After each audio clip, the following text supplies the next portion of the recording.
Alhamdulillah, ini kita melanjutkan sekarang di hikmah yang ke 105 ya. Bismillahirrahmanirrahim. Al-Fatihah ila hadratin Nabi Mustafa sallallahu alaihi wasallam. Qudra al-Jilani Qudra Abu Hasan al-Irsyadi Alhamdulillah al-Mursi Abu Madin al-Khususi Abdul Atta ila Syekan dari Rasulullah Abdul Majid Asyadu bin Allah Hadir Mungkad Syaulillahi lahum al-Fatihah Hamdan Mishatan Bismillahirrahmanirrahim Ar-Rahman Ar-Rahim Maliki yawmiddin Iyyaka na'budu wa iyyaka nasta'in ihdinas siratal mustaqim siratal ladzina an'amta alaihim Bismillahirrahmanirrahim.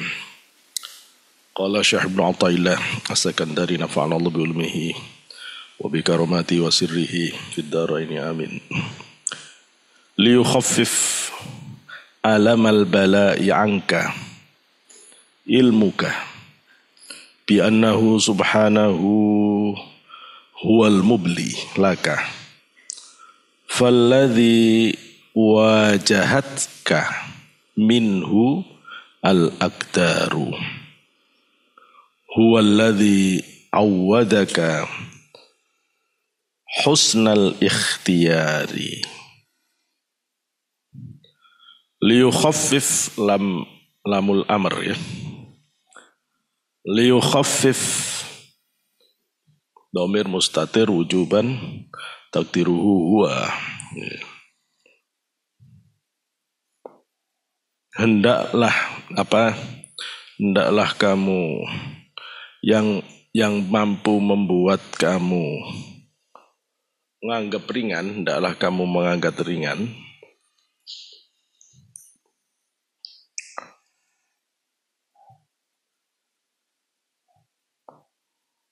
terhadap alamal bala'i ya, pada alamal bala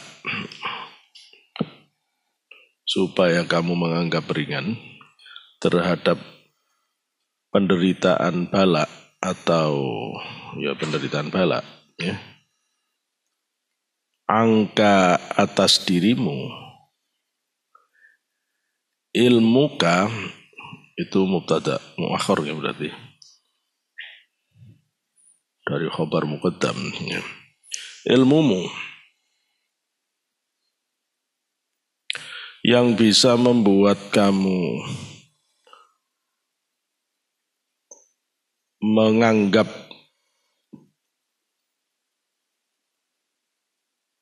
ringan ya, pahitnya penderitaan itu adalah kefahamanmu terhadap penderitaan itu, terhadap Allah maksudnya yang memberi penderitaan. Yang membuat kamu bisa menahan sakitnya cubitan kalau kamu sudah ngerti yang nyubit kamu itu kekasihmu. Jadi kalau kamu tidak ngerti siapa yang nyubit kamu tidak akan pernah merasakan ringannya sakitnya cubitan. Ya. Jadi supaya kamu bisa merasa ringan terhadap pahitnya penderitaan bala itu adalah ilmumu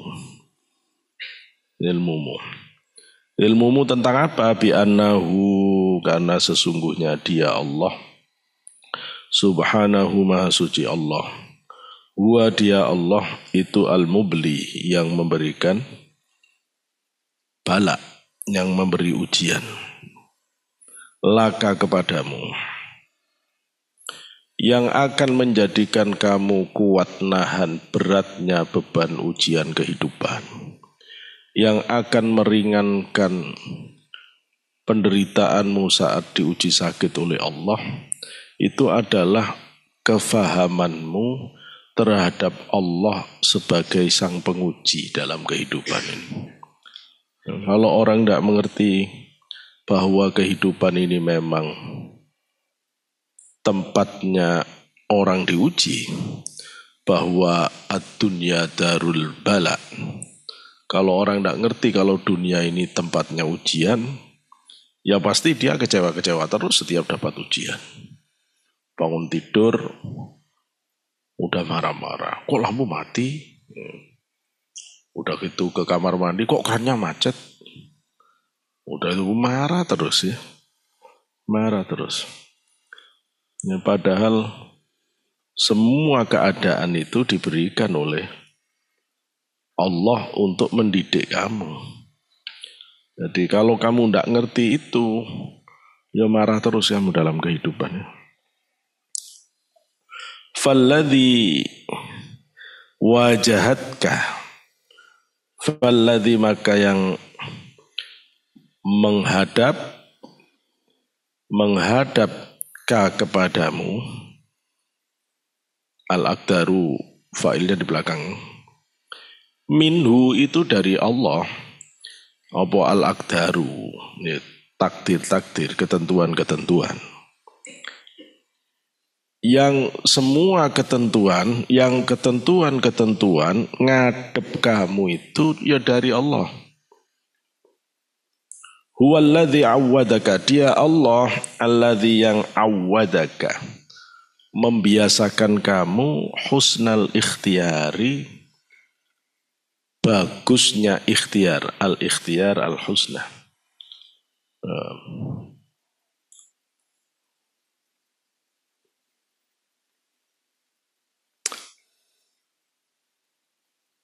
Yang membuat kamu merasa ringan terhadap pahitnya penderitaan adalah kefahaman batinmu, kesadaran batinmu bahwa yang memberi musibah, memberi ujian itu adalah Allah.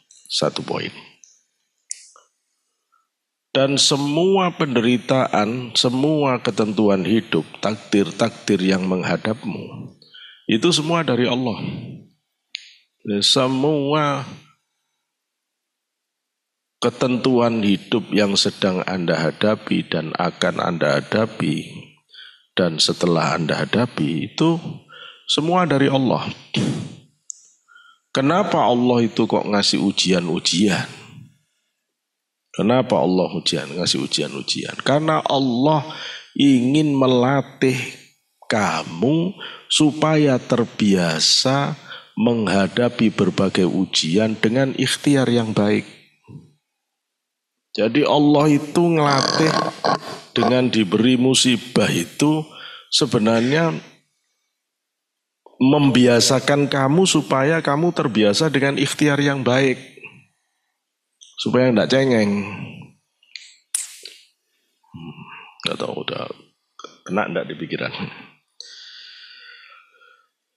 Kenapa Pak Sodik ini kok ngasih ujian-ujian segala? Ya, supaya kamu mau belajar, supaya ilmu itu lekat di dirimu. Kamu kalau nggak dikasih soal, ya nggak belajar-belajar. Kalau nggak disuruh baca mafahim, ya kasih tahu. Gitu loh ya. Jadi dikasih ujian itu wajib. Supaya muncul ikhtiar baikmu. Karena kalau kamu nggak diuji, nggak jadi belajar bener ya. Ayo coba kuliah, nggak ada ujian, nggak ada UTS, nggak ada UAS. Insya Allah ilertok is bantalmu is. Gak pernah belajar, gak pernah apa gitu ya. Jadi kalau gitu ujian itu penting atau penting? Ya penting, nggak ada bagian nggak penting. Loh kalau kamu ngerti hakikat ujian, kamu tidak akan nolak ujian. Tidak akan nolak ujian. Ya, maka orang yang menderita saat diuji itu, ya karena tidak ada ilmunya. Gitu loh ya. Ya tidak ada ilmunya, ujian tidak ada ilmunya, mesti menderita. Tapi kalau kamu ilmunya udah banyak, ya kamu nantangin ujian. Lihat aja tuh, teman-teman yang belajarnya bagus. Kalau waktunya UAS itu, justru itu waktunya menunjukkan kepinterannya. Justru di kelas dia seneng. Lihat kawannya pelongo-pelongo seneng, kayak lucu, kayak kena ketuluk gitu ya. Tinga-tingu, lucu. Sampai enggak tahu ngerasakan jadi orang pinter, ngelihat temennya pada bodoh lucu. Dia tidak ada masalah, selesai, keluar duluan. Ya, keluar duluan. Apa hakikat ujian? Membiasakan kamu, Allah ingin membiasakan kamu supaya kamu punya ikhtiar yang baik. Menghadapi kesulitan itu supaya muncul life skillsmu kalau bahasa orang modern itu. Ya. Supaya kamu muncul keterampilan-keterampilan yang memang dibutuhkan untuk menghadapi masalah. Kamu kalau nggak dikasih masalah, kapan kamu ketahuan bahwa kamu itu problem solver? Memang kamu ngerti problem solver kamu? Kamu tukang memecahkan masalah. Ya, kamu kalau ada masalah, kamulah yang pandai mencari terobosan. Loh, orang pintar itu kan ketahuan ketika ada masalah. Kalau gak ada masalah, apa bedanya orang pintar sama orang bodoh?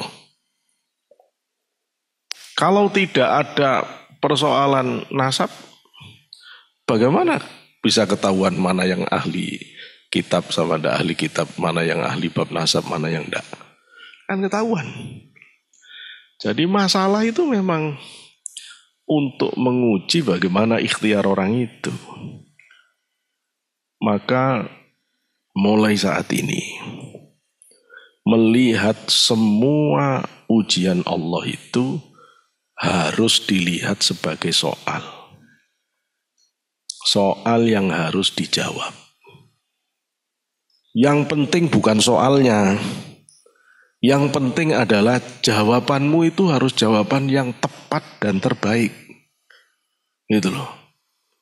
Jangan menangisi soal. Itu orang goblok itu.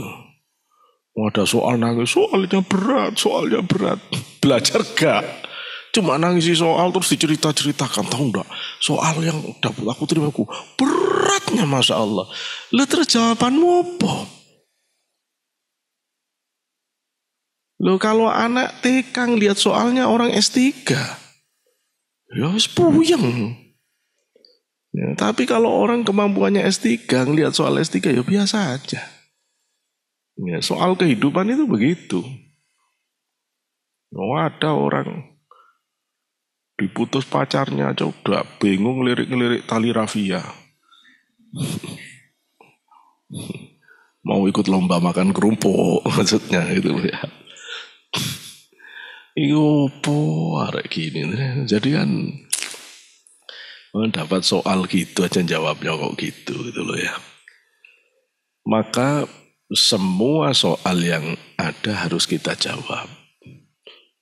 Sampai pada jawaban terakhir. Seperti saudari kita yang sudah pulang duluan. Nah, itu soal dari Allah. Nah, jawaban terakhirnya udah tak ajari tiap hari. Zikir la ilaha illallah. Terakhir kalau sudah tidak bisa apa-apa lagi kita batin zikir sirri. Allah. Udah itu sampai ketemu Gusti Allah itu Allah. Sampai roh kita lepas itu. Tidak laku ilmu di kampus semua, tidak laku. Ayo taruhan sama saya. Tidak laku. Nanti yang akan membuat kamu istimewa di terakhir Allah.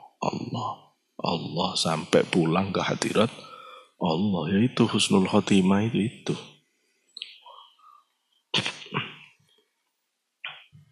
Tahu enggak kamu apa ujung dari ujian ini? Ya, tadi sudah tahu hakikat ujian itu untuk memunculkan kemampuanmu yang tersembunyi. Dan kemampuanmu menghadapi persoalan itu tidak bisa diuji dengan satu persoalan. Karena itu harus melalui pembiasaan.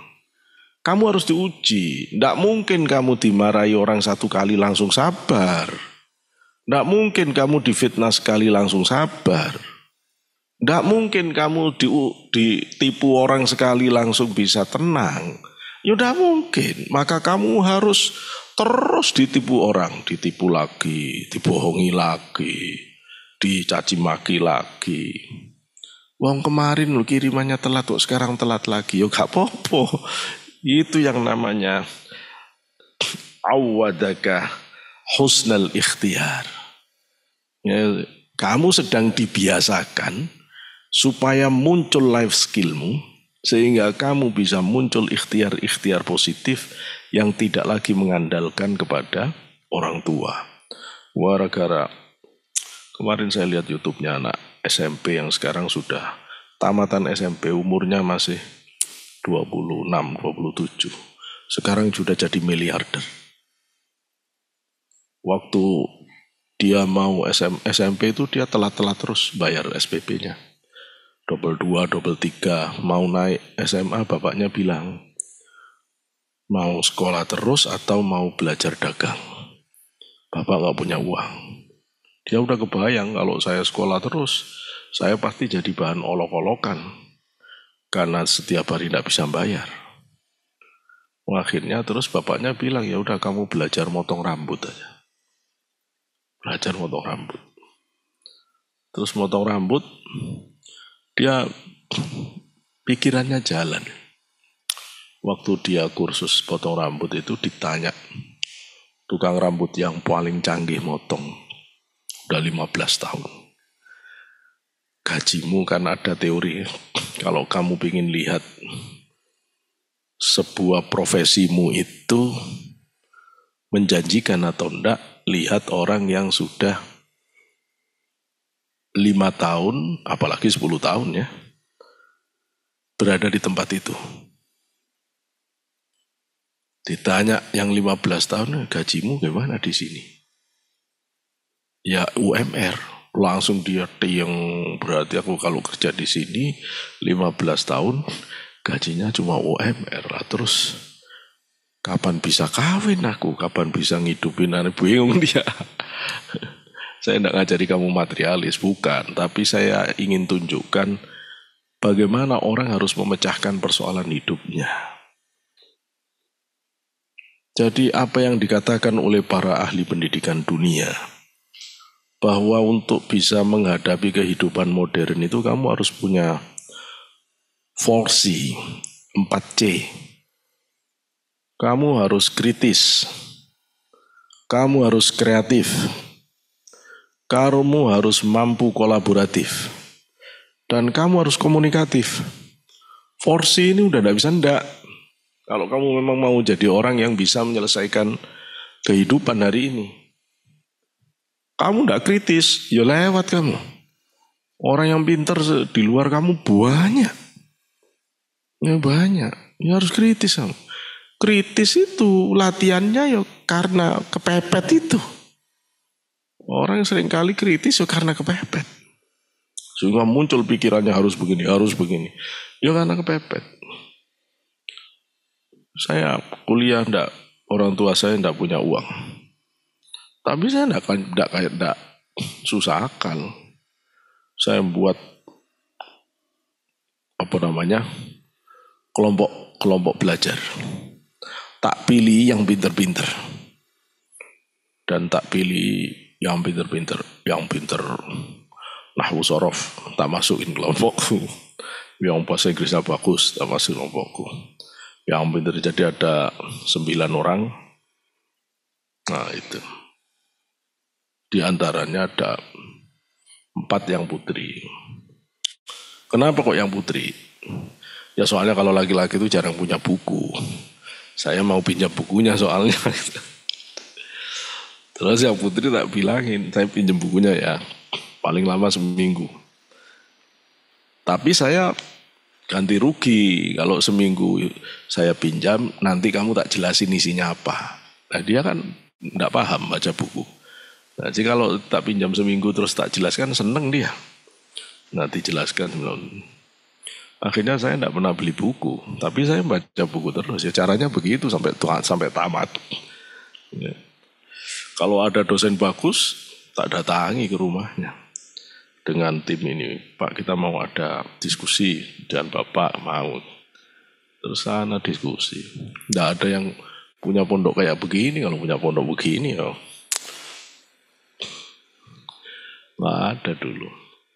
Tapi kemampuan menyelesaikan masalah itu mulai sekarang. Kamu kuliah itu jangan terus berangkat. dengerin dosen, pulang tidur. Terus sampai tamat begitu tok. Enggak begitu orang kuliah itu. Kamu itu harus kritis, mikir kehidupan, mikir. Kata Cak Lontong, mikir dong, mikir.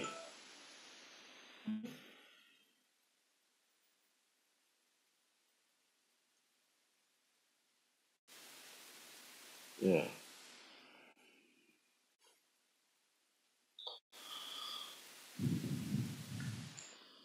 Harus kritis dan harus kreatif.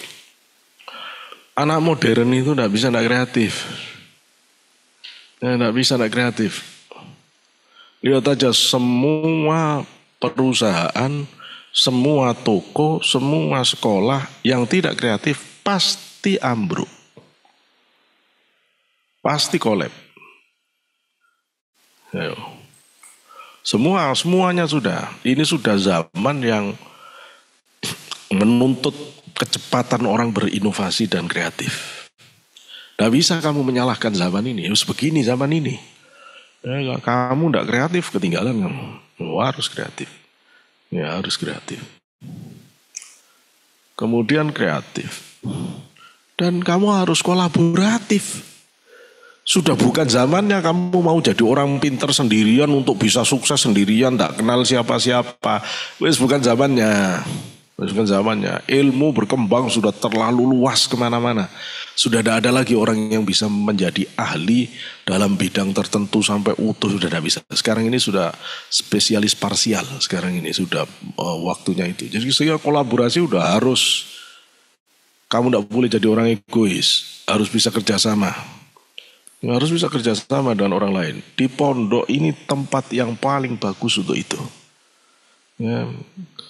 Yang satu buatkan flyernya, yang satu buat kontennya, yang satu buat forumnya. Itu latihan lah. Latihannya. Tempat kamu berlatih untuk itu. Dan yang keempat, kamu harus bisa komunikasi. Kamu alim, kitabnya bagus. Ngomong gak bisa. Ya sayang.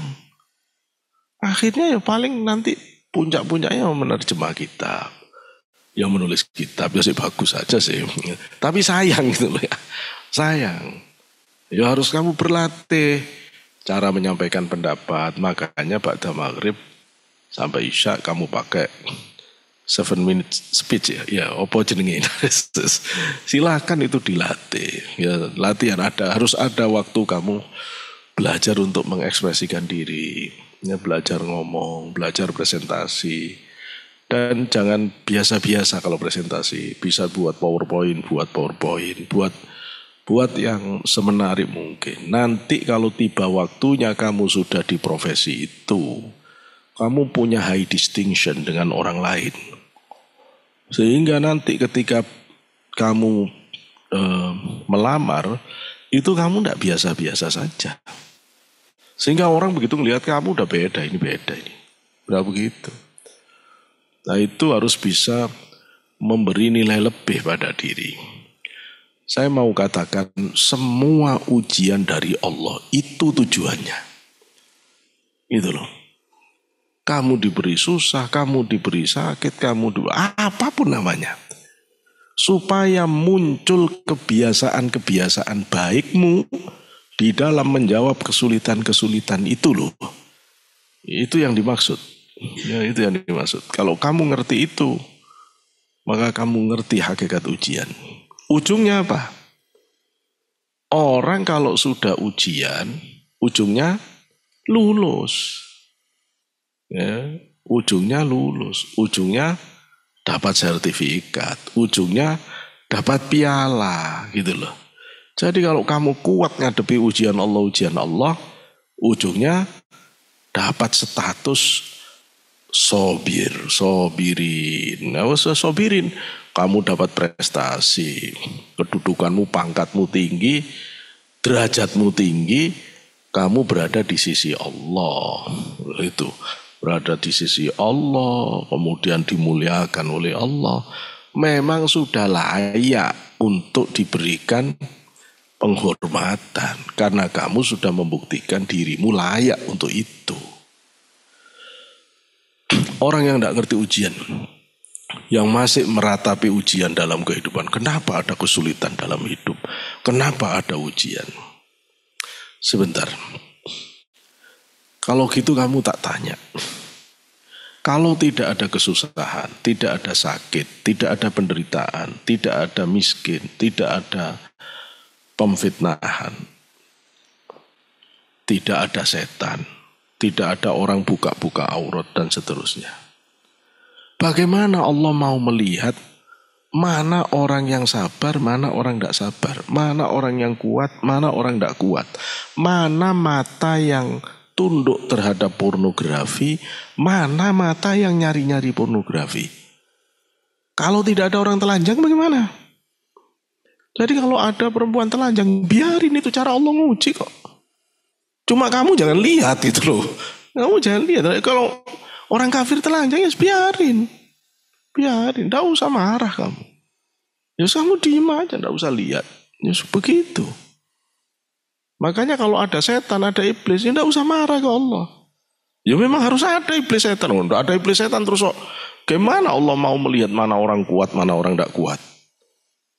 Mosok kamu mau marah ke Pak Polisi yang ngasih hambatan-hambatan untuk ujian SIM?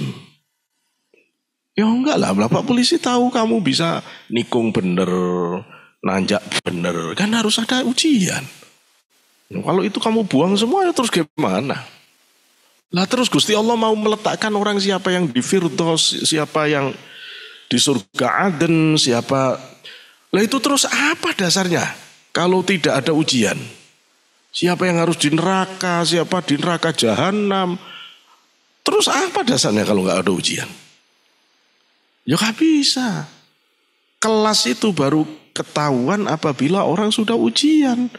Siapa kelas A, siapa kelas B, siapa ketahuan. Jadi kalau begitu ujian itu memang harus, gitu ya, harus. Dan kalau sudah mengerti itu, kamu ngerti bahwa ujian itu tujuannya adalah untuk membiasakan kamu supaya punya husnul ikhtiyar.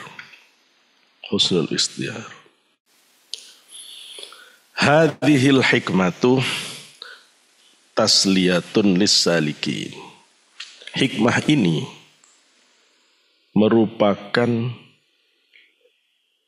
hiburan, tasliyah,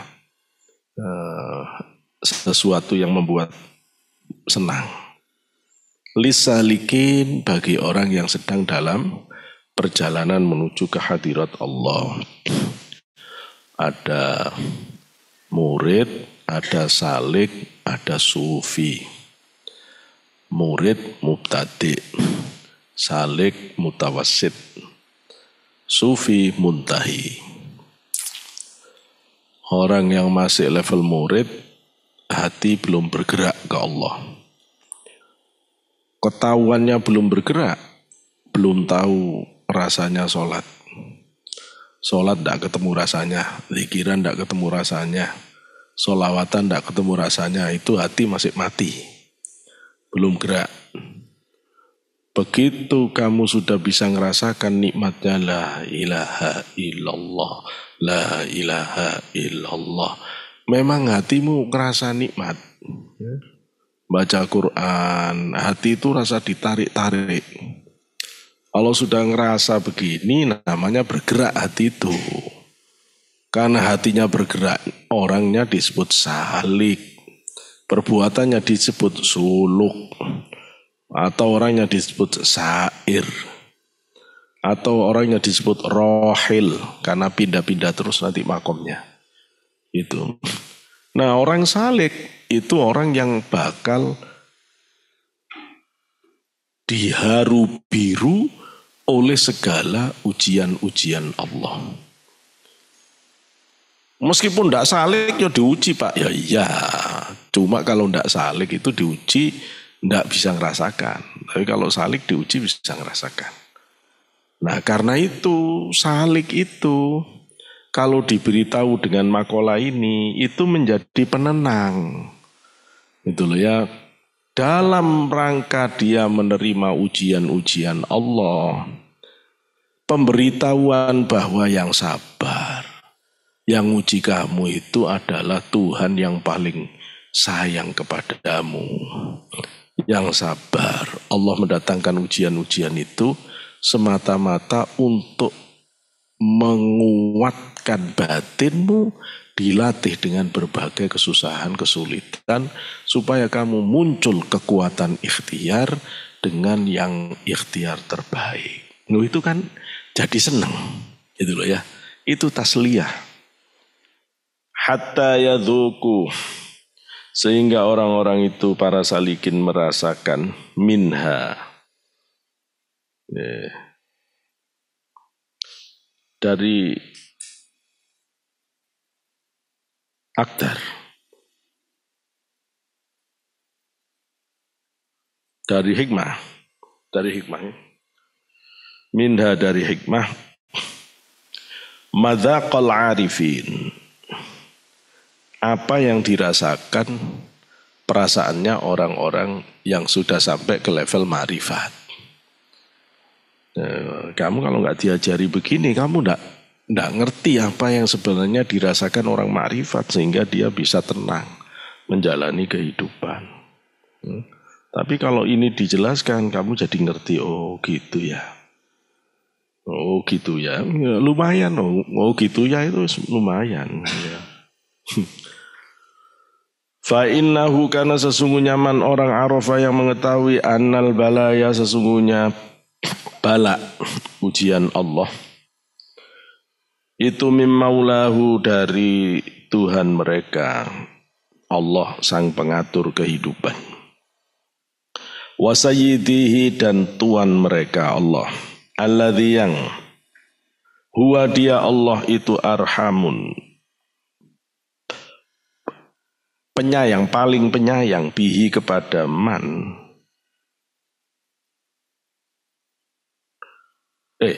arhamun bihi kepada man, min walidatihi wa walidihi.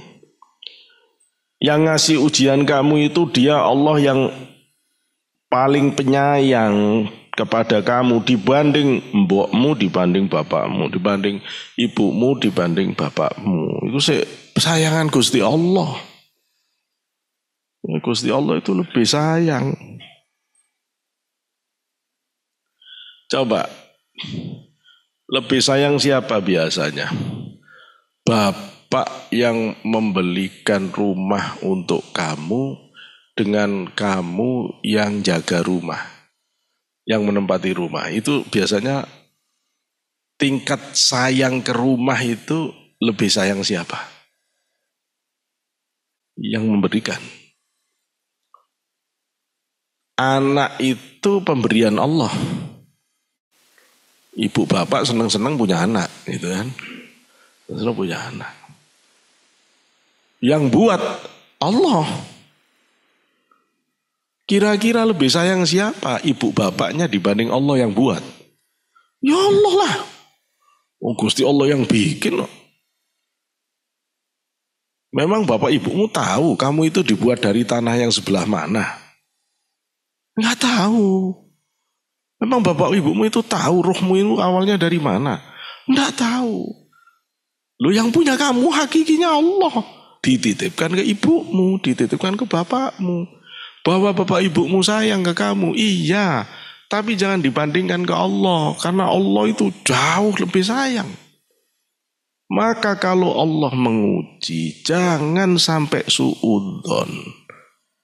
Karena Allah menguji kamu itu dalam sayangnya. Ya, Allah menguji kamu itu dalam sayangnya. Meskipun kadang itu susah dilogikakan. Ya.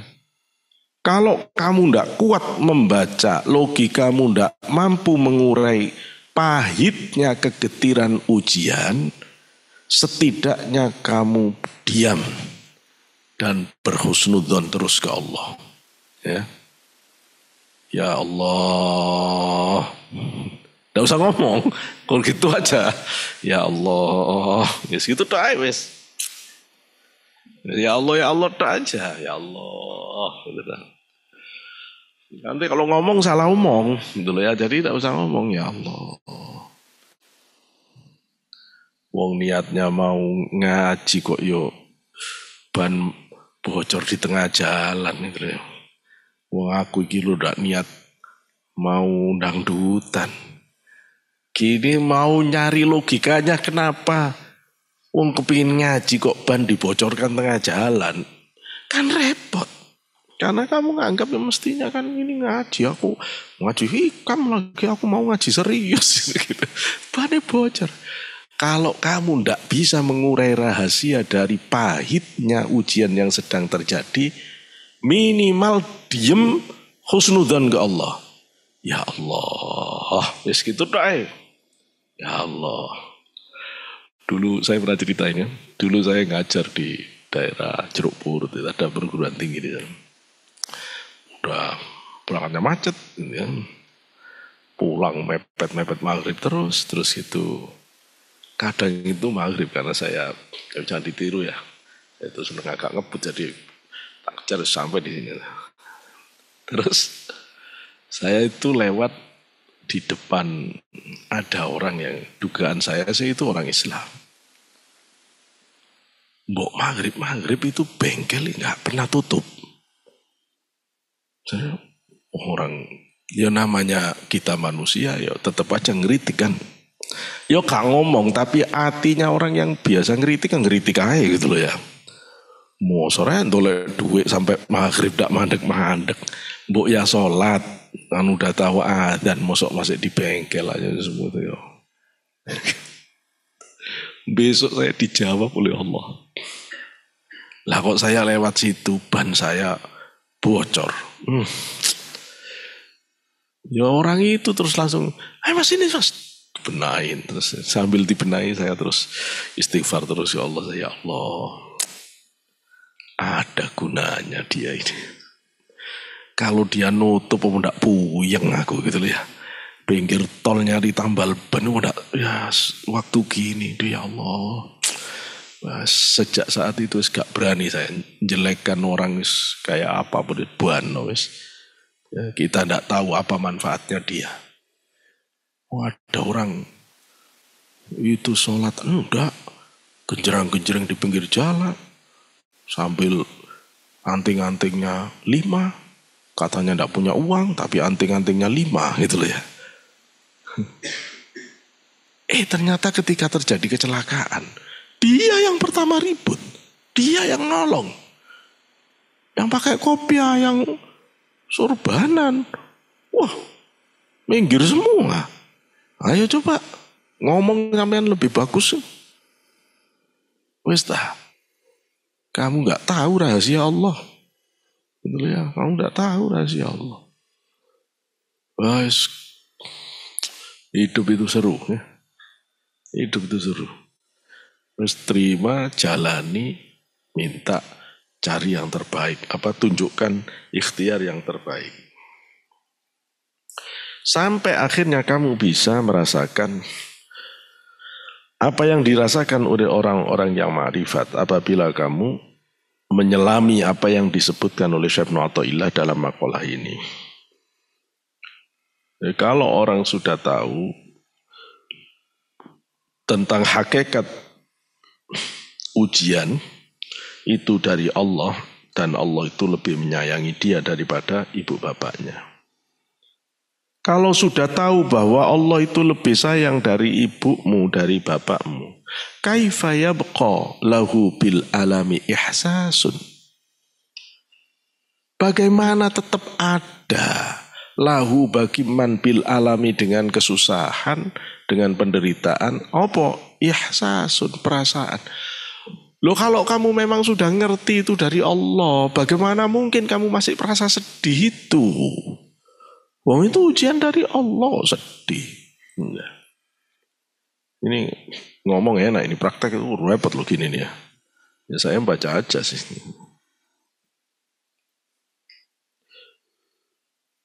Dulu saya sebelum tahu rasanya kehilangan bapak, itu juga nggak tahu gimana rasanya. Tapi begitu saya dari rumah mertua, terus ada orang yang alim telepon saya, cepat pulang. Bapak kayaknya jam enggak sampai jam 9. Kayaknya enggak sampai jam 8, cuma gitu dah dia. Saya langsung baru datang di Kediri jam malam, jam 4 pagi saya udah balik lagi ke rumah Pak Suruhan. Sampai di naik bis saya waktu itu masih tidak punya mobil. Sampai di Jombang, badan saya beda rasanya. Maka saya langsung sila, langsung Fatihah ke Bapak. Saya ngerasa ini Bapak udah pamitin. Udah saya ngaji terus untuk Bapak. Begitu saya turun, ada pengumuman di tulisan itu, Bapak sudah nggak ada. Masya Allah. Rasanya jalan itu kayak terbang. Kayak ndak napak ke bumi. Kayak ndak nginjak ke bumi. Jadi memang ujian begitu itu berat ya. Berat. Kecuali kalau kamu ndak sayang bapak ya beda lagi kalau gitu. Ya. Habisnya bapakku orang biasa. Terus kamu pengen jadi anaknya siapa? Anaknya Prabowo. Ndak punya ibu kamu kan. Oh, jauh ruwet ah. Gitu loh ya. Mau jadi anaknya Jokowi, memang siap jadi wakil presiden kamu. Apa mau jadi gubernur DKI? Wah, seruat. Yang bangga ya kepada bapak ibumu apapun dia. Ya, karena Allah memilihkan kamu itu yang terbaik. Apapun dia. Meskipun hari ini dia tidak seperti orang tua yang lain. Yang bisa memfasilitasi dengan berbagai glamoritas, tidak usah susah. Kadang kemiskinan itu lebih berarti untuk membentuk kuatnya batin dan jiwa struggle dibanding kaya. Kadang kekayaan itu cuma membuat orang menjadi pemalas dan pemain game tok hidupnya. Kena panas sedikit, pekerjaan sedikit menghindar, ini sedikit gak mampu. Diajak kerja baru isa aja udah angop. Wah. Lihat anaknya orang-orang biasa. Lihat struggle-nya. Cungkir balik, kuat. Diajak kerja, tidak tidur semalam. Kuat. Saya kelas 5 SD udah biasa saya bawa itu kue 1 karung di kepala. Sekedar nyari uang 50 rupiah. Untuk uang saku sekolah karena saya tidak senang beratkan orang tua dari kecil itu. Sampai itu dari rumah ke pasar jauh kan, pasar Jalan Gede itu. Yang sekarang pasarnya dibongkar di rumah. Lumayan itu 1 kilo lebih. Lu anak kecil kelas 5, kepala rasanya udah mau lepas itu. Saya kalau ingat itu sekarang masih kerasa kayaknya sakitnya itu bawa itu. Kok tega banget itu. Itu kue roti itu loh. Roti goreng itu. Roti goreng 1 karung kamu bisa bayangin. Kepala lagi roti goreng 1 karung. Kalau sudah mau sampai di pasar ya seneng tapi kepala kayaknya udah mau lepas itu. Kalau sudah dikasih itu nanti dapat 50 rupiah seneng Masya Allah. Nanti beli apa itu bakso 10 rupiah. Tapi saya enggak susah dengan begitu itu. Dan saya cerita begini juga tidak minder. Bagi saya itu pelatihan yang mahal harganya. Tidak semua orang kuat menjalani latihan itu. Anak sekarang, ringkih banget gitu loh ya. Baru ketemu ujiannya harus mundur, baru harus nyerah. Wah, mana struggle-nya ini? Ya. Makanya Imam Syafi'i kan bersyukur dengan kemiskinan. Karena kemiskinan itu bisa memunculkan berbagai kekuatan jiwa. Memunculkan teknik-teknik keterampilan hidup yang tidak dimiliki oleh orang yang ya sama dengan orang yang tadi saya bilang. Begitu dia berhadapan dengan itu, terus dia bilang, wah 15 tahun gajinya cuma UMR, dia udah puyeng. Terus dia belajar dagang di internet, ikut temennya gitu ya. Terus tak tahu saya apalah modelnya itu. Terus dia pelajari, terus dia mulai sampai akhirnya tambah besar omsetnya. Terus dia pakai artis-artis yang di online untuk menjualkan apa istilahnya gitu itu. Endorse ya. Udah tambah gede. Wah itu langsung dapat ratusan juta dia. Bayar artisnya 10 juta langsung dalam waktu tidak sampai 1 minggu keuntungannya 300 juta. Udah semakin ngerti dia, udah sampai sekarang udah jadi miliarder. Sekarang banyak didik orang-orang gimana caranya dari orang biasa menjadi sukses, jadi dagang di internet dan lain-lain. Maksud saya itu hebat. Madrasah kehidupan itu lebih canggih. Karena penyusun kurikulumnya Allah sendiri. Dan guru besarnya Allah sendiri. Asal kamu ngerti bahwa kehidupan ini adalah madrasahnya Allah. Ya. Dulu mihrab ini mau saya tuliskan tagline-nya Madrasah Rasulullah. Gitu ya. Tempat kita belajar sebagaimana Rasulullah didik para sahabat.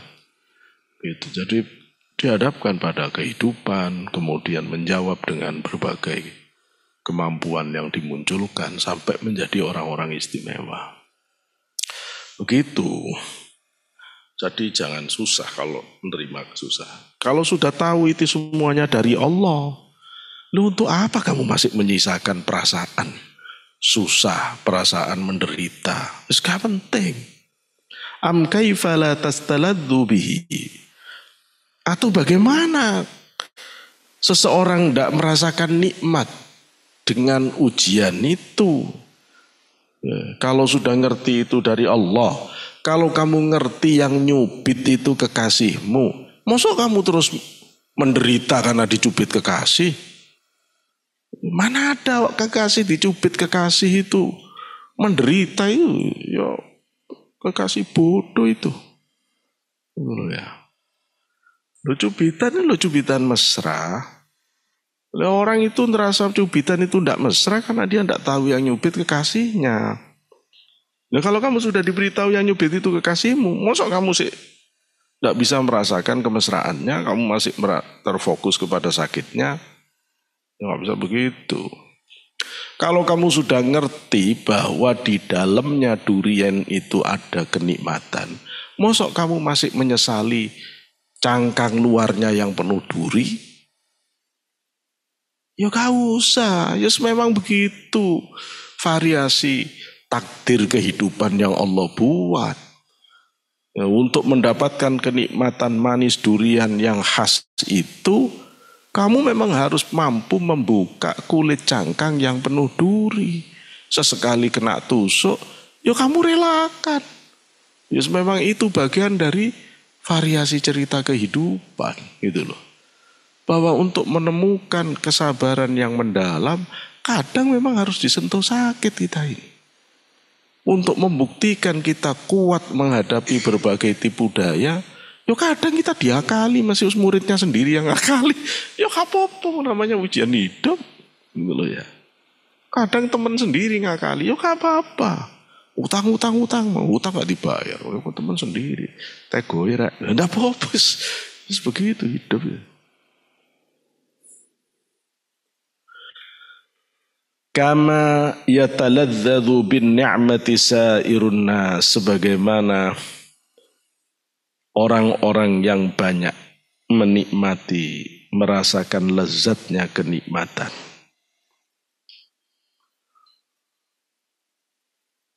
Kenapa kamu tidak bisa merasakan manisnya balak, manisnya penderitaan, sebagaimana orang merasakan manisnya kenikmatan? Ini ngomong enak tapi ruwet ya. Kalau kamu sampai bisa begini, wis mulia rek boyongo alim. Kalau kamu memang hatimu loh yang sampai ke sini, wis boyongo. Kalau sampai kamu bisa merasakan nikmatnya penderitaan itu seperti nikmatnya kenikmatan, wis selesai hidup itu. Ya. Kalau kamu merasa kehilangan itu sama nikmatnya dengan diberi uang, kamu namanya wusul itu, kalau sudah gitu itu. Ya. Insya Allah tidak repot ya. Tidak repot apaan nih, rawepot. Gak repot tapi rawepot, repot banget. Ya iya kalau secara logika kamu bisa cepat sampai, secara perasaan tidak gampang. Tidak gampang. Urusan kecil aja kita masih kecewa kok, ya. Apalagi urusan yang lebih gede. Kama qala fit tanwir. Kama qala sebagaimana telah berkata Syekh Ibnu Athaillah Sakandari fit tanwir dalam kitabnya At-Tanwir fi Isqatit Tadbir. Ini kitab yang dipesankan khusus oleh Romo Yasrori untuk saya baca.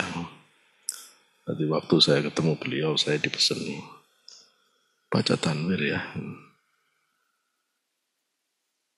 Tanwir itu kitab yang ditulis di Mekah, yang ditulis oleh Syekh Ibnu Athaillah berdasarkan waridat-waridat yang beliau terima selama di Mekah. Kalau Ibnu Arabi waktu di Mekah, futuh, kemudian ditulis futuhnya di Mekah itu, maka jadilah Futuhatum Makkiyah. Setelah ditulis, tulisan-tulisan Ibnu Arabi itu ditaruh di atas Ka'bah.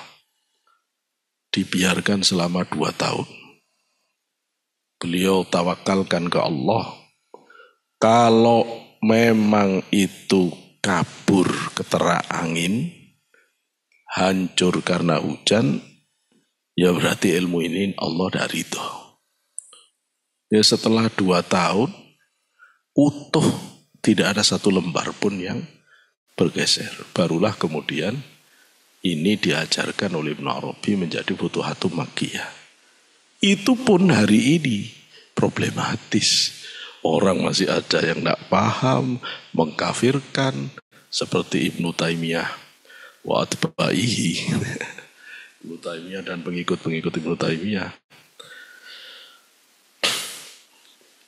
Mungkin dia tidak tahu kalau Ibnu Arabi itu Qutbul Andalus, wali kutubnya Andalusia. Kok Pak Sutik tahu? Ya, saya diberitahu Pak Sutik wali.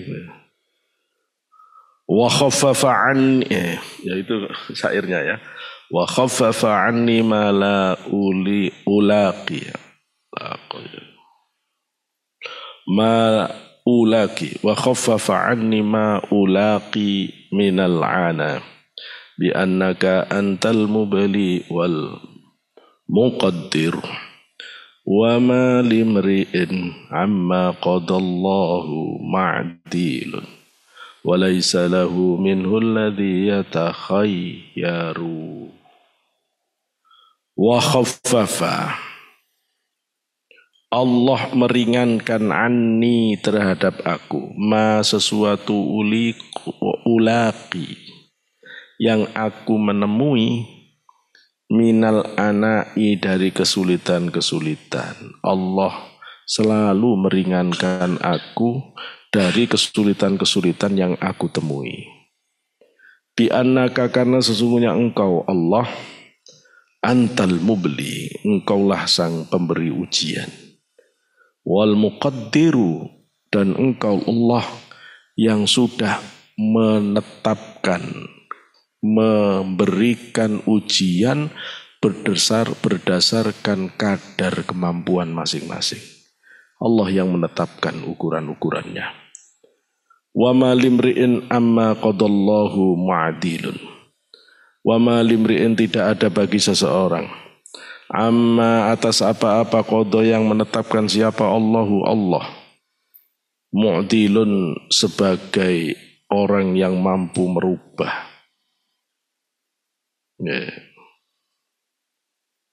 Tidak ada orang yang mampu merubah apa-apa yang sudah Allah tetapkan.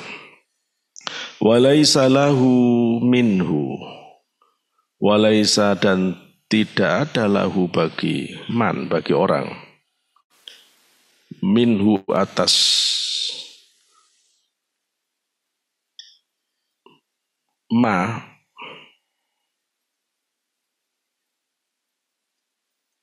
qadallah atas sesuatu yang sudah Allah tetapkan.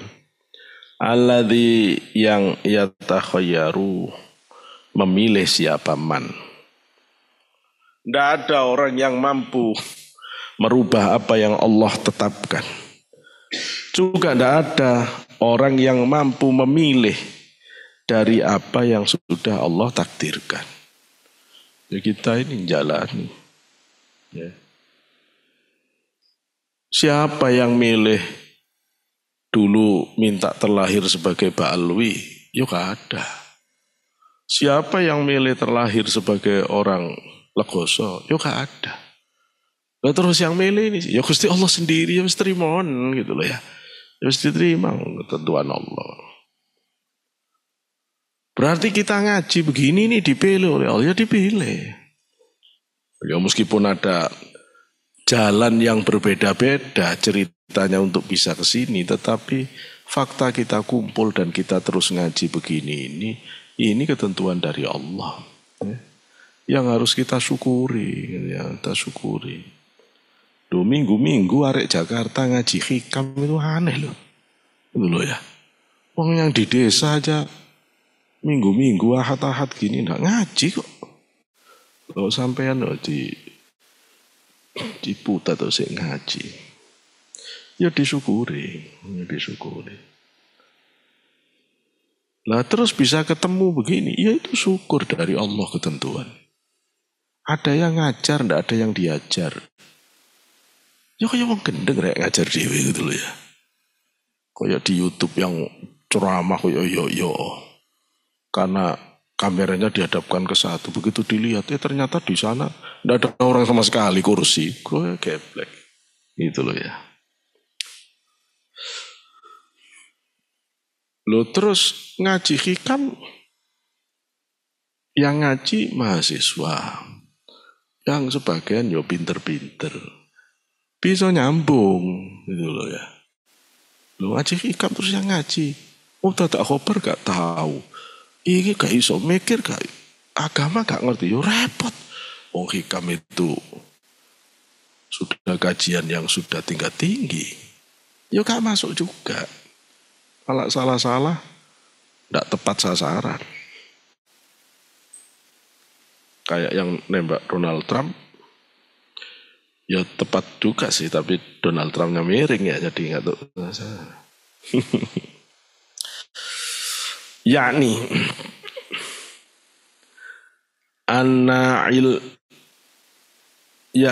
anna ilmaka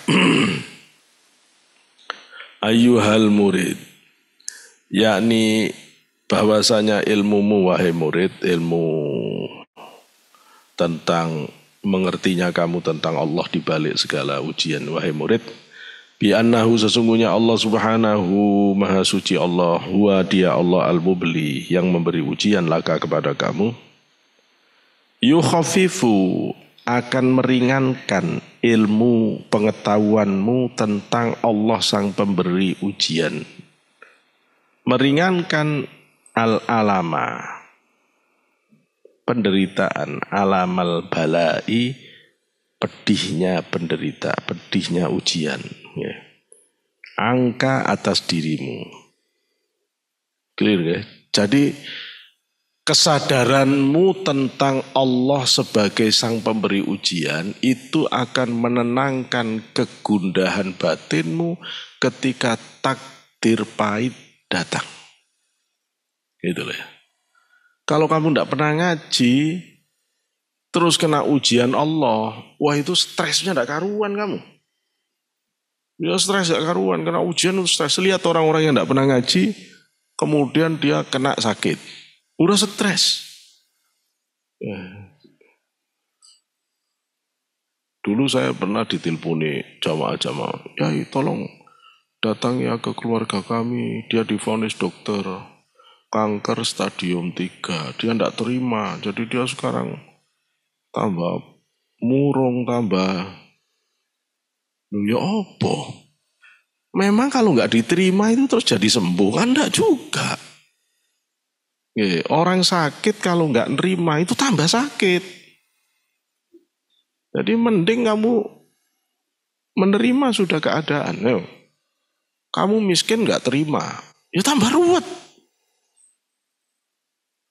Islam ini cuma mengizinkan orang tenggelam di dalam penderitaan itu maksimal berapa hari? Berapa hari? Berapa hari di hadis? Orang boleh tenggelam dalam penderitaan berapa hari? 3 hari. Setelah 3 hari kamu harus bisa keluar dari penderitaan itu. Tidak boleh kamu terus-terusan menderita, tidak boleh. Hidup masih harus berjalan, harus realistis kamu.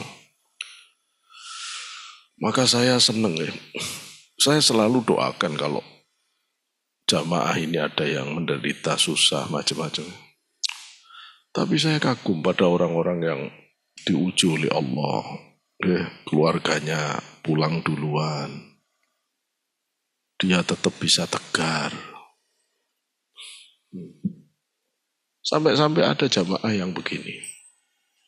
Mungkin ini ya barokahnya ngaji Sabtuan. Kenapa sih? Dia cerita. Ada sama-sama anaknya mati. Mosok mati, wafat. Ya. Sama-sama anaknya wafat. Padahal yang satu itu sudah profesor. Cuma tidak pernah ngaji, tidak pernah Sabtuan, tidak pernah zikiran.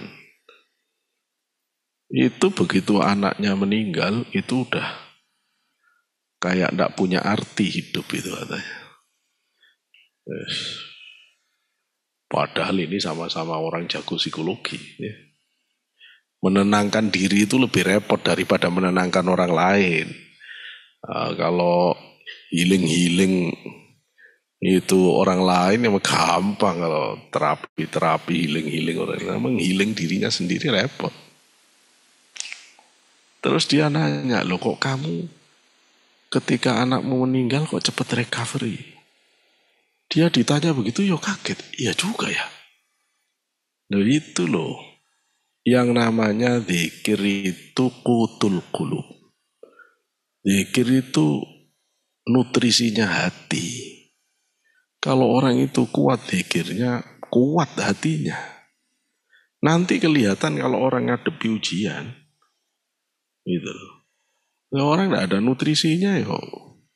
Kena hantam langsung roboh. Mana hantam roboh. Kalau badan tidak pernah olahraga, ya tidak kuat otot-ototnya kan. Ya sama. Hati tidak pernah olahraga, ya tidak kuat juga. Kena masalah ambruk. Gitu loh ya. Kena masalah langsung down. Ya itu rahasianya.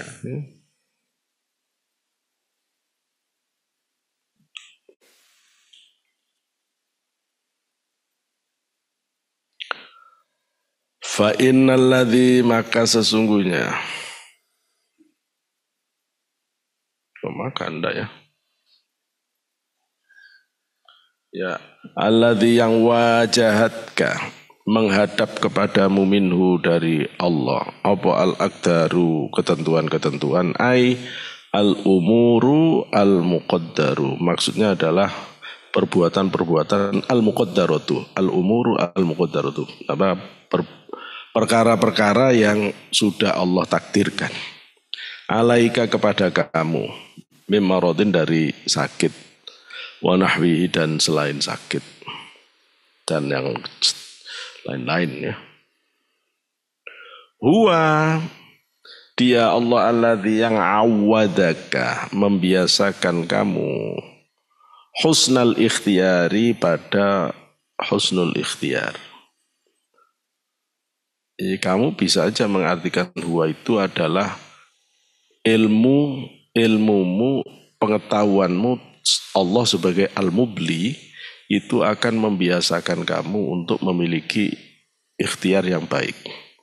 Tapi saya sudah baca di banyak kitab yang menjelaskan ini seperti di Iqadul Himam juga. Ini lebih tepat dimanai Allah huwa itu. Allah yang membiasakan kamu memiliki nanti husnal ikhtiyari, bagusnya ikhtiar. Ay ikhtiyarul amri al-hasani. Ikhtiar terhadap perkara yang baik, al-hasanah. Ay ikhtiar yang baik. Alladzi yang yulaimuka. Ikhtiar yang menyakitimu, kamu memiliki ikhtiar yang baik terhadap apa-apa yang menyakitimu. Fattahim nafsaka, maka salahkan dirimu sendiri. Fattahim salahkan, maka salahkan nafsaka dirimu sendiri. Idza dhannat ketika atau salahkan nafsumu sendiri. Nah, idza dhannat apabila nafsumu, apabila dirimu, salah mau dirimu sendiri kalau dirimu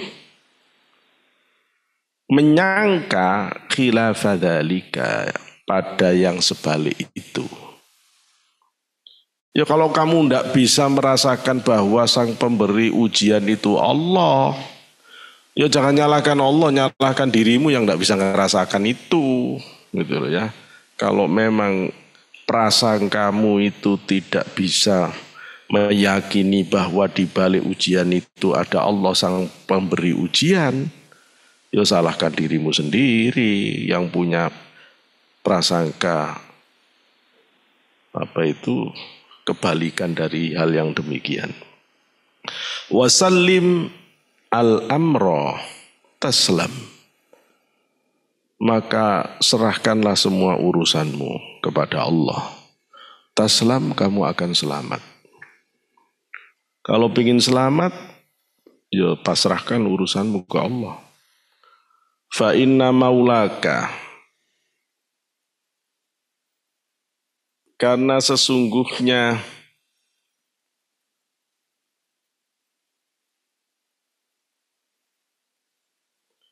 Tuhanmu itu ini isimnya ya, al-hakima bimasalihika minka a'lam. Karena sesungguhnya Allah lah yang al-hakim, maha bijaksana, yang mengetahui masalih kemaslimana apa-apa yang lebih maslahat, bimasalihika yang lebih maslahat kepadamu, minka dibanding kamu, a'lam lebih tahu. Itu maulaka Tuhanmu. Karena sesungguhnya Allah yang maha bijaksana lebih tahu yang lebih maslahat terhadap dirimu dibanding kamu sendiri. Dan dia itu, Allah itu Tuhanmu. Allah itu yang ngatur kamu. Gitu ya.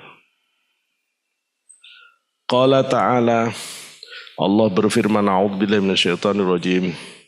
Wa asa an takrahu syai'an wa huwa khairul lakum wa asa an tuhibbu syai'an wa huwa syarrul lakum wallahu ya'lamu wa antum la ta'lamun.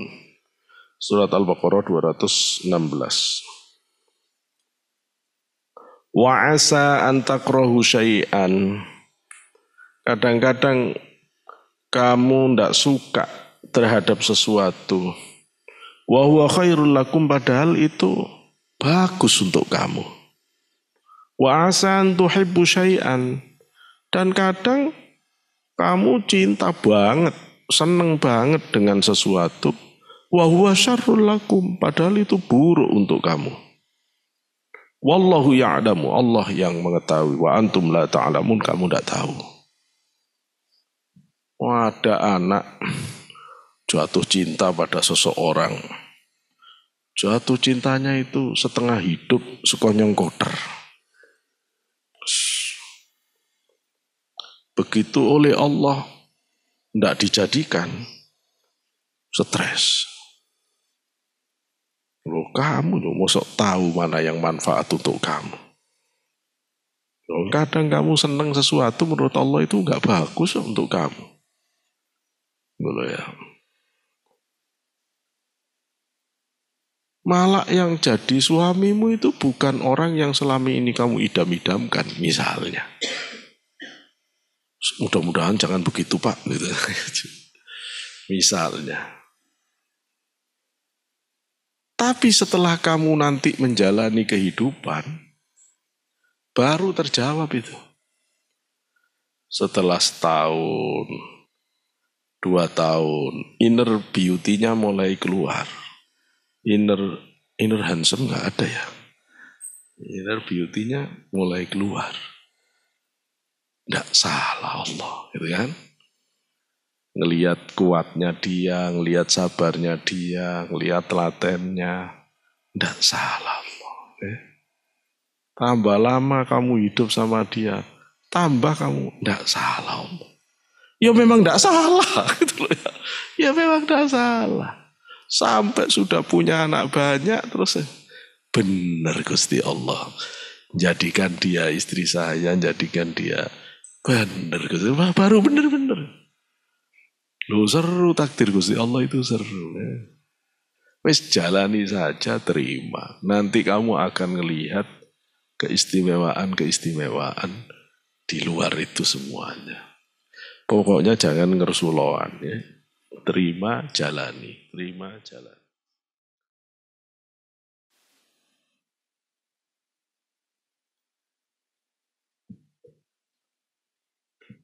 Tapi saya mau baca ini. Apa ya?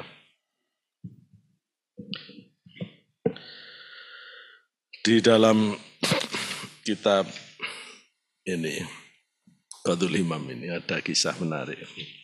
Berkaitan dengan kisah tentang ujian Allah ini. Keren. Imam Junaid al-Baghdadi di dalam pengalaman spiritualnya, beliau Imam Junaid itu Sayyidut Thariqah wa Tasawuf, bapak pendiri ilmu Thariqah Tasawuf itu Imam Junaid al-Baghdadi. Saya bersyukur udah dari sana diajak Pak Tanto itu ya, dan dari tempatnya Sirri Sakoti. Imam Junaid itu cerita, tak artinya aja biar cepet ya. Imam Junaid cerita bahwa waktu beliau tidur, beliau itu mimpi ketemu Gusti Allah. Tidak dijelaskan. Ketemu Gusti Allah itu mungkin bila sautin wala harfin bila kaifah. Kalau orang mimpi ketemu Gusti Allah tanpa suara, tanpa rupa, tanpa bagaimana, tapi batinnya mengenali itu Allah, dia ketemu Allah. Ya. Tapi kalau ada rupa, ada ini, mimpinya ketemu Allah tapi bentuknya gajah. Loh, kamu berarti itu dalam kemusyrikan. Ya, kalau sampai orang mimpi ketemu Allah ada wujudnya, Itu kata ulama ahli takbirur ru'ya, itu teguran Allah, akidahmu musyrik. Waliyadzubillah, sumaliyadzubillah. Imam Junaid waktu mimpi ketemu Gusti Allah, kemudian di dalam sirinya manusia ada nafsunya, lebih halus dari nafsu akal, lebih halus dari akal kolbu, lebih halus dari kolbu itu ar-ruh, lebih halus dari ar-ruh itu sir. Di dalam sirinya Imam Junaid itu seperti merasakan firman Allah, ya. Diajak ngomong oleh Allah di batinnya. Ya sirri, khalaqtul halqa, fakulluhum ud'u mahabbati. Wahai rahasiaku, wahai kekasih rahasiaku. Kayak lagunya itu ya. Aku menciptakan makhluk, dan seluruh makhluk itu ngaku jatuh cinta padaku. Fa khalaqtud dunya, maka aku ciptakan dunia. Fa haraba minni tis'atu a'syarin huwa a'syarahum. Aku ciptakan dunia, 9/10 dari makhluk itu lari tergila-gila dunia. Ngomongnya cinta aku, kata Allah. Tapi begitu tak uji, tak ciptakan dunia, ternyata mereka lebih milih dunia, lari meninggalkan aku. Sehingga tersisa 1/10. Maka aku ciptakan surga.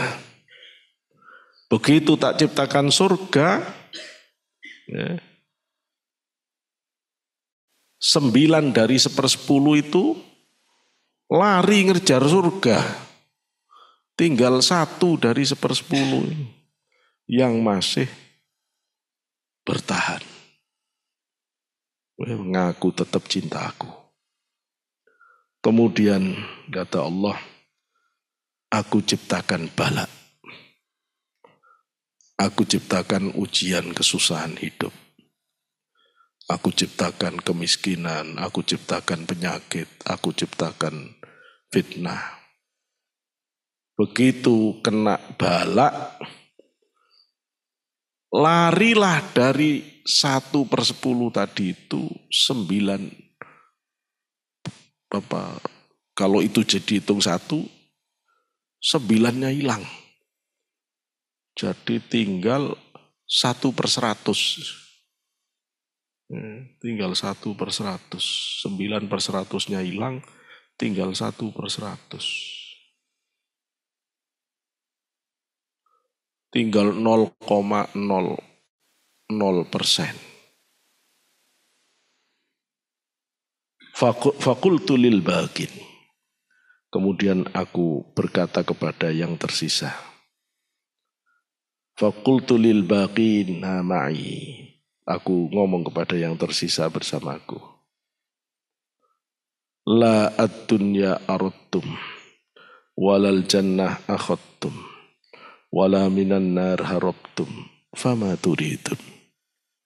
Kamu itu loh, tak ciptakan dunia yo ndak kepingin dunia. Aku ciptakan surga yo kamu ndak ngiler surga. Terus di dalamnya ada bidadari yo kamu yo ndak kebayang-bayang. Tak ciptakan neraka, kamu yang tidak takut neraka. Tidak, kamu itu sebenarnya kepingin apa, kata Allah. Jawab orang yang tinggal tersisa sedikit itu. Qalu innaka ta'lamu ma turid. Wahai Allah, kamu lebih tahu apa yang aku inginkan. Fakultu. Allah kemudian mengatakan kepada orang-orang itu, inni musallitun alaikum minal bala bi'adati anfasikum ma la takumu lahul jibal ar-rawasi Atasabbiruna. Kalau begitu kamu bakal tak jerat, bakal tak lilit dengan balak ujian di setiap napasmu. Yang ujian itu tidak akan sanggup ditanggung oleh gunung-gunung di muka bumi. Apa kamu siap sabar, kata Allah. Qalu in kunta antal mubli faf'al ma syi'ta. Dia ngomong,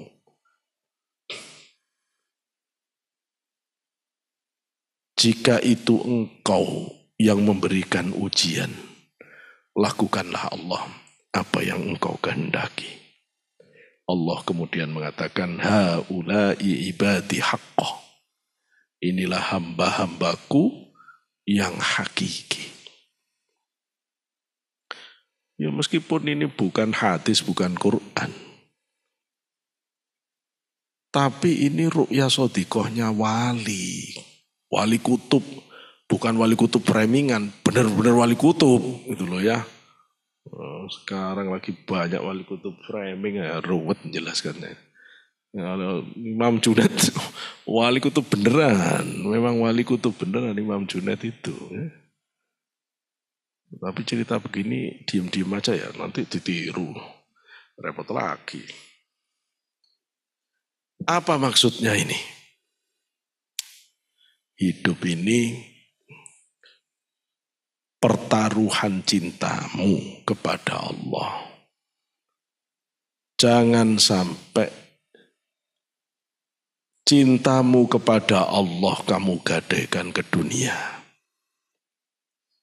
Jangan sampai kalau Allah sudah buka nikmat dunia, Allahmu kamu buang, jangan sampai.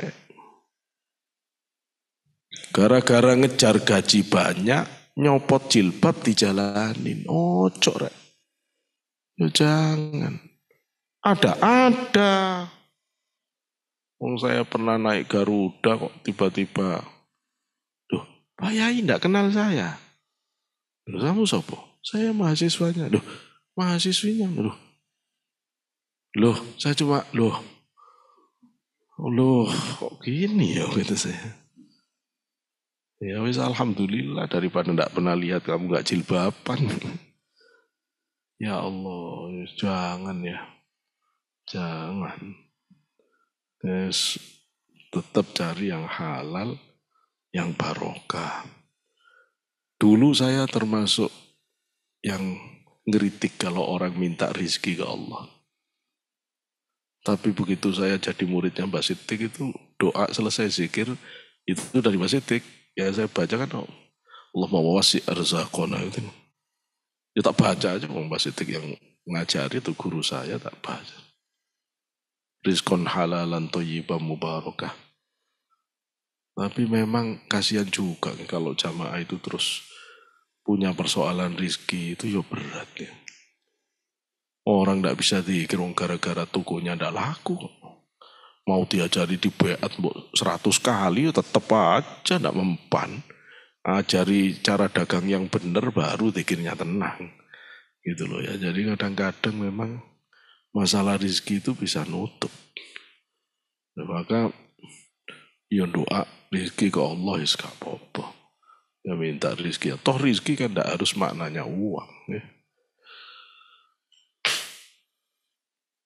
Jadi maksudnya jangan kepincut dunia. Ya seneng wajar biasa lah ya. Juga jangan terlalu berharap surga. Ya ngertilah surga itu. Siapa yang tidak kepingin masuk surga Firdaus. Jadi tetangganya Rasulullah. Ya goblok banget kalau tidak paham. Semua orang yang kepingin. Apa artinya kepingin kalau kamu tidak menempuh jalannya? Aku kepingin kuliah di Harvard University. Tapi diajari bahasa Inggris sama Miftah gak mau. Ya. Nggak usah hafat-hafatan. Betul loh ya. Mau pingin aku kuliah di Oxford University. Nggak usah Oxfordan. Jadi semua itu ada bayarannya. Ya, kamu harus tahu. Kalau cita-citamu ke surga Firdaus, kamu harus tahu bayarannya apa. Kalau kamu mau ada di sisi Rasulullah, kamu harus tahu. Tidak boleh berpaling ke dunia, tidak boleh berpaling ke akhirat. Kalau kamu kepingin ada di sisi Allah, ya kamu harus bisa tahan terhadap segala ujian yang Allah berikan. Kenapa? Ketika ada sahabat yang ngomong ke Rasulullah, Rasul, saksikan bahwa aku cinta kepada Allah. Apa kata Rasulullah? Ista'iddu li balaikum. Siap-siap kamu nerima ujian Allah. Ada yang ngomong cinta-cinta barang. Memang kalau ada perempuan yang sangat cantik, tiba-tiba ada lagi biasa-biasa, ngomong aku cinta padamu. Ya, untung tidak dijawab pret gitu kamu. Ya, kalau memang kamu serius diuji. Ujian itu berlaku bagi orang yang menyatakan. Ya, menyatakan. Ya yang kuat. Yang kuat.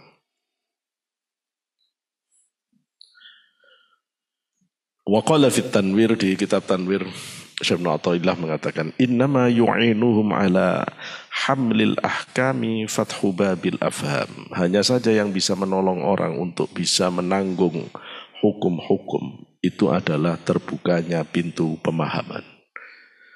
Wa innama yuqawwihim ala hamlil balaya waridatul ataya. Hanya saja yang bisa membuat orang menjadi kuat untuk menanggung pedihnya beban penderitaan ujian kehidupan itu adalah waridat-waridat yang terguyur di dalam hati orang itu. Pemahaman-pemahaman makna-makna di balik rahasia ujian yang terurai di dalam batin orang itu. Wa innama yuqawwihim ala hamli aqdarihi. Adapun yang membuat orang itu menjadi kuat untuk menanggung beban takdir, suhudu husni ikhtiyarihi, adalah penyaksian bagusnya ikhtiar dari Allah. Wa innama yusabbiruhum ala wujudi hukmihi. Adapun hanya saja yang membuat orang menjadi sabar atas adanya hukum Allah adalah ilmuhum biwujudi ilmihi, adalah ilmu mereka tentang wujudnya ilmu Allah, adanya ilmu Allah. Innama yusabbiruhum ala af'alihi. Adapun hanya saja yang membuat orang sabar atas qada, ketentuan Allah zaman azali, itu adalah ilmuhum bi anna sabra yurisur ridha, adalah pengetahuan orang itu bahwasanya kesabaran akan mewariskan ridho. Innama sabbarohum alal aqdari kasful hujubi wal astari. Hanya saja yang membuat orang itu akan sabar menahan takdir-takdir kehidupan adalah terbukanya hijab dan penutup batinnya terhadap Allah. Wa innama sabbarohum ala aqdarihi ilmuhum bima awda'a fiha min lutfihi wa ibrarihi. Hanya saja yang membuat orang sabar atas takdir-takdir Allah adalah pengetahuan mereka terhadap apa-apa yang dijanjikan Allah dari kelembutan-kelembutan dan kebaikan Allah atas kesabaran mereka dari ujian-ujian Allah. Karena itulah kemudian Syekh Ibnu Athaillah mengatakan man dhanna infikaka lutfihi an qadrihi fadzalika likusuri nawrihi. Siapa yang menyangka terlepasnya kelembutan kasih sayang Allah dari takdir kehidupan yang kadang menyakitkan, maka itu hanya terjadi karena kurangnya ketajaman mata batin orang itu. Pun nanti penjelasannya minggu depan ya, karena ini sudah malam dan masih ada yang mau ujian ya. Mudah-mudahan Allah menjadikan ilmu yang manfaat, mudah-mudahan selalu diberikan kesehatan, dijadikan orang-orang yang pinter, zahir batin, bisa menjalankan ilmu-ilmunya dan bisa memberi keberkahan fid-dini wa dunya wal akhirah. Saya kira ini kurang lebihnya mohon maaf. Allahumma wafiq ila aqwamit thoriq. Wassalamualaikum warahmatullahi wabarakatuh.